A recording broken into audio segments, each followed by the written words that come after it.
MTV news Kannada ವಾಹಿನಿಗೆ ಸ್ವಾಗತ.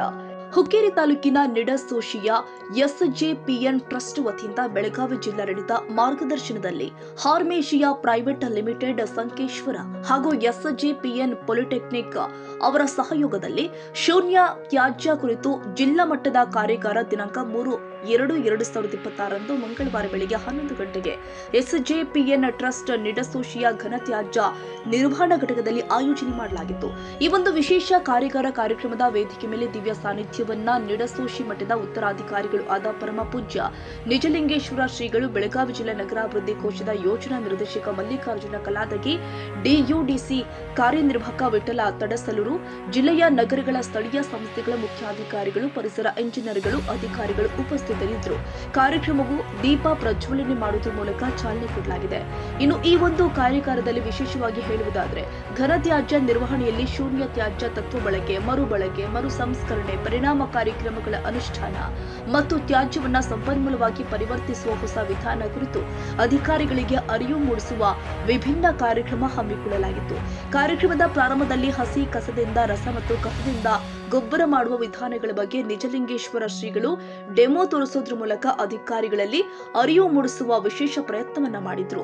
ಇದೇ ವೇಳೆ ಹರ್ಮೇಶಯ್ಯ ಸಂಸ್ಥೆಯ ವ್ಯವಸ್ಥಾಪಕ ನಿರ್ದೇಶಕ ಶ್ರೀಧರ್ ಪಾಟೀಲ್ ಬಂದ ಅತಿಥಿಗಳಿಗೆ ಸ್ವಾಗತ ಮಾಡಿದ್ರೆ ಎಸ್ಆರ್ ಬಡಿಗೇರ್ ವಂದಿಸಿದ್ರು. ಕಾವ್ಯ ಮಳೆಗೆ ಅವರು ಕಾರ್ಯಕ್ರಮ ನಿರೂಪಿಸಿದ್ರು. ಇನ್ನು ಈ ಕಾರ್ಯಕ್ರಮ ಉದ್ದೇಶಿಸಿ ನಿಜಲಿಂಗೇಶ್ವರ ಶ್ರೀಗಳು ಅಧಿಕಾರಿಗಳಿಗೆ ಏನೆಲ್ಲ ಮಾರ್ಗದರ್ಶನ ಮಾಡಿದ್ದಾರೆ ಅನ್ನೋದನ್ನ ತೋರಿಸ್ತೀವಿ ನೋಡಿ. ಅಲ್ಲಿ ಪ್ರೊಡ್ಯೂಸ್ ಆಗೋದಿಲ್ಲ ಅಂತ ಹಾಗೇನಿಲ್ಲ, ವೇಸ್ಟ್ ಪ್ರೊಡ್ಯೂಸ್ ಆಗತ್ತೆ, ಆದರೆ ಯಾವುದೋ ವೇಸ್ಟ್ ಅದನ್ನು ವೇಸ್ಟ್ ಮಾಡಲ್ಲ ಅಷ್ಟೇ. ಈಗ ಉದಾಹರಣೆ ನಮ್ಮ ಕ್ಯಾಂಪಸ್ಸಲ್ಲಿ ಇದೆಲ್ಲ ವೇಸ್ಟ್ ರೆಡಿ ಆಯಿತು ಅಂದರೆ ಚಂದಿಟ್ಟಾಗಿದೆ, ಇದನ್ನು ನಾವು ಮತ್ತೆ ವೇಸ್ಟ್ ಮಾಡಲ್ಲ.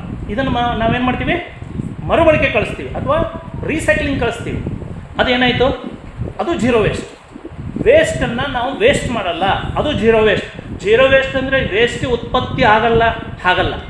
ಎಷ್ಟೋ ಜನ ಹಾಗೆ ತಿಳ್ಕೊಂಡಿದ್ದಾರೆ, ತಪ್ಪು ಕಲ್ಪನೆ. ಜೀರೋ ವೇಸ್ಟ್ ಅಂದರೆ ಈಗ ಒಂದು ನೀವು ಕಾರ್ಯಕ್ರಮ ಮಾಡಿದ್ರಿ, ಅಲ್ಲಿ ವೇಸ್ಟ್ ಉತ್ಪತ್ತಿ ಹಾಗಾಗಲಿಕ್ಕೆ ಸಾಧ್ಯವಿಲ್ಲ. ವೇಸ್ಟ್ ಉತ್ಪತ್ತಿ ಆಗೋದೆ, ವೇಸ್ಟನ್ನು ತಡೀಲಿಕ್ಕೆ, ಉತ್ಪತ್ತಿ ಆಗೋದನ್ನು ತಡೀಲಿಕ್ಕೆ ಯಾರಿಂದನೂ ಸಾಧ್ಯ ಇಲ್ಲ. ಪ್ಲಾಸ್ಟಿಕ್ ಬಳಕೆ ಅದು ಒಂದು ಅರಣ್ಯ ರೋಧನ, ಅದು ಅಂಥ ಒಂದು ವಿಷಯ ಆಗಲಿಕ್ಕೆ ಈ ಜಗತ್ತಿನಲ್ಲಿ ಸಾಧ್ಯ ಇಲ್ಲ. ಇದೊಂದು ನೆನಪಿಟ್ಕೊಟ್ಟು. ಪ್ಲಾಸ್ಟಿಕ್ ನಿಷೇಧ ಇದು ಕೇವಲ ಘೋಷಣೆ ಅಷ್ಟೇ, ಇದನ್ನು ಮಾಡಲಿಕ್ಕೆ ಸಾಧ್ಯ ಇಲ್ಲ. ಬೇಕಾದಷ್ಟು ನಾನು ನೋಡಿ ಆಗಿದೆ ಇದನ್ನು.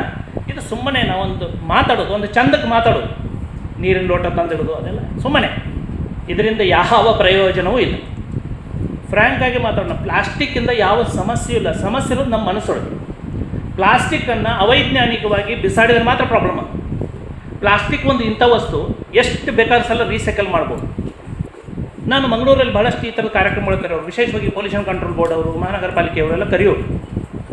ಅವಾಗ ನಾನು ಹೇಳ್ತಿದ್ದೆ, ನೀವು ಪ್ಲಾಸ್ಟಿಕ್ ನಿಷೇಧ ಅಂತೇಳಿ ಪೊಲ್ಯೂಷನ್ ಕಂಟ್ರೋಲ್ ಬೋರ್ಡ್ ಅವರೇ ಪರ್ಮಿಷನ್ ಕೊಡ್ತೀರಿ, ಬ್ಯಾಗ್ ಮಾಡಲಿಕ್ಕೆ, ಪ್ಲಾಸ್ಟಿಕ್ ಇದನ್ನು ಮಾಡಲಿಕ್ಕೆ ಅವರೇ ಪರ್ಮಿಷನ್ ಕೊಡೋದು. ನಮ್ಮ ಹತ್ರ ಸೆಮಿನಾರ್ ಮಾಡಿಸೋದು, ಪ್ಲಾಸ್ಟಿಕ್ ಬಳಕೆ ಕಡಿಮೆ ಹೇಗೆ. ನಾನು ಹೇಳಿದೆ, ಅಪ್ಪ ನೀವು ಕೂತ್ಕೊಂಡಿದ್ದೀರಲ್ಲ, ನಿಮಗೆ ಇಲ್ಲಿ ಮಂಗಳೂರಲ್ಲಿ ಎಲ್ಲಿ ಪ್ರೊಡ್ಯೂಸ್ ಆಗುತ್ತೆ ಗೊತ್ತಿಲ್ವಾ, ಹೋಗಿ ಬಂದ್ ಮಾಡಲ್ಲ. ಅವ್ರ ಹತ್ರ ನಿಮಗೆ ಪರ್ಮಿಷನ್ಗೆ ಹಣ ತೊಗೊಳ್ತೀರಿ, ಲೈಸೆನ್ಸ್ಗೆ ದುಡ್ಡು ತೊಗೊಳ್ತೀರಿ, ಟ್ಯಾಕ್ಸ್ ಕಟ್ಕೊಳ್ತೀರಿ. ಅವ್ನು ಪ್ರೊಡ್ಯೂಸ್ ಮಾಡಿ ಕಳಿಸಿದಂಥ ಯಾರೋ ಒಬ್ಬ ವ್ಯಾಪಾರಿ ಮೇಲೆ ಹೋಗಿ ನೀವು ರೇಡ್ ಮಾಡ್ತೀರಿ. ಆ ವ್ಯಾಪಾರಿ ಏನು ಮಾಡಿದ್ದಾನೆ, ಅವ್ನು ಸಿಗಲೇ ಇಲ್ಲ ಅಂದ್ರೆ ಅವ್ನು ವ್ಯಾಪಾರಿ ರೇಡ್ ಮಾಡೋ ಪ್ರಸಂಗ ಇಲ್ಲಿದೆ. ಇಲ್ಲಿ ಸುಮ್ಮನೆ ಒಂದು ಕೆಲಸ ಹಚ್ಚೋದು, ನಿಮಗೂ ಕೆಲಸ ಇರಬೇಕದು. ಸುಮ್ಮನೆ ಹೋಗಿ ನೀವು ರೇಡ್ ಮಾಡೋದು, ನಾವು ಯಾರೋ ಒಬ್ಬ ಹೂ ಮಾರೋನೋ, ತರಕಾರಿ ಮಾಡೋನೋ, ಒಂದು ಅಂಗಡಿಯಲ್ಲಿ ಹೋಗಿ ನಾನು ರೇಡ್ ಮಾಡಿದೆ, ಪೇಪರ್ಲ್ಲಿ ಬಂತು ಇಂಥವ್ರು ರೇಡ್ ಮಾಡಿದರು. ಆದರೆ ನೀವು ಆಲೋಚನೆ ಮಾಡಿ, ಅದ್ರ ಮೂಲ ಎಲ್ಲಿದೆ, ಕಂಡುಹಿಡಿಯೋದನ್ನು ಕಷ್ಟ ಇದೆಯಾ?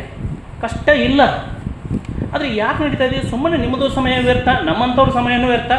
ಸರ್ಕಾರಕ್ಕೆ ಗೊತ್ತಿಲ್ವಾ? ಗೊತ್ತಿದೆ. ಹಾಗಿದ್ರೆ ಏನು ಪರಿಹಾರ ಅಂದರೆ ವೈಜ್ಞಾನಿಕವಾಗಿ ಇದನ್ನು ನಿರ್ವಹಣೆ ಮಾಡೋದು ಹೇಗೆ ಅನ್ನೋಂಥದ್ದು ಮಾತ್ರ ಪರಿಹಾರ. ನಿಜವಾಗೂ ಪ್ಲಾಸ್ಟಿಕ್ ಹಾನಿ ಅಂದರೆ ಹೇಗೆ, ಅದನ್ನು ಹೇಗೆ ನಾವು ನಿವಾರಣೆ ಮಾಡ್ಬೋದು, ಅದನ್ನು ನಾನು ಯೋಚನೆ ಮಾಡ್ತಾ ಒಣ ಕಸವನ್ನು ರೀಸೈಕಲ್ ಮಾಡ್ಬೋದು ಅಂತ ಗೊತ್ತಾಯಿತು. ಈ ನೆನಪಿಟ್ಕೊಳ್ರಿ, ಈ ಜಗತ್ತಿನಲ್ಲಿ ಭಗವಂತ ನಿರುಪಯುಕ್ತ ವಸ್ತು ಅನ್ನೋದನ್ನೇ ತಯಾರು ಮಾಡಲಿಲ್ಲ. ಅದರ ಉಪಯೋಗ ನಮಗೆ ಗೊತ್ತಿಲ್ಲ. ನಾವೇ ಕಸ ಅಂತ ಹೇಳ್ತೀವಿ, ಅದರ ಉಪಯೋಗ ನಮ್ಗೆ ಗೊತ್ತಿಲ್ಲ ಅಷ್ಟೇ. ಈಗ ನೀವೇನು ಇಲ್ಲಿ ನೋಡ್ತಾ ಇದ್ದೀರಿ, ಪ್ರತಿಯೊಂದು ವಸ್ತು ರೀಸೈಕಲ್ ಆಗುತ್ತೆ. ನೀವು ಯಾವ ಐಟಮ್ ಬೇಕಾದರೂ ಹೇಳ್ರಿ, ನಿಮ್ಗೆ ಇಷ್ಟು ಎಕ್ಸ್ಪೀರಿಯನ್ಸ್ ಇದೆ. ನಾನು ಸರ್ ಅದಕ್ಕೆ ಹೇಳಿದಲ್ಲ, ಆ್ಯಕ್ಚುಲಿ ಇವರೆಲ್ಲ ತುಂಬ ಎಕ್ಸ್ಪೀರಿಯನ್ಸ್ಡ್ ಸರ್. ನಿಮ್ಗೆ ಗೊತ್ತಿರೋ 1000 ಪಟ್ಟು ಅವರೇ ಲೆಕ್ಚರ್ ಕೊಡ್ತಾರೆ, ಬಟ್ ಅವರು ಹೊಸದೇನೋ ಹೇಳ್ಕೊಡ್ಬೇಕಾಗಿದೆ ಇವತ್ತು. ಅದಕ್ಕಾಗಿ ನಾನು ನಿಮ್ಮನ್ನು ಸ್ವಲ್ಪ ಅಲ್ಲೇ ಕಟ್ ಮಾಡಿದೆ. ಇವರೆಲ್ಲ ತುಂಬ ಎಕ್ಸ್ಪರ್ಟ್ಸ್, ಅದರೊಳಗೇನು ಪ್ರಶ್ನೆ. ತಾಜಾ ಸುದ್ದಿಗಾಗಿ ಎಂಟಿವಿ ನ್ಯೂಸ್ 24x7ಗೆ ಸಬ್ಸ್ಕ್ರೈಬ್ ಮಾಡಿ ಮತ್ತು ಬೆಲ್ ಐಕಾನ್ ಅನ್ನು ಒತ್ತಿ. ತಪ್ಪದೇ ಲಿಂಕ್ ಶೇರ್ ಮಾಡಿ.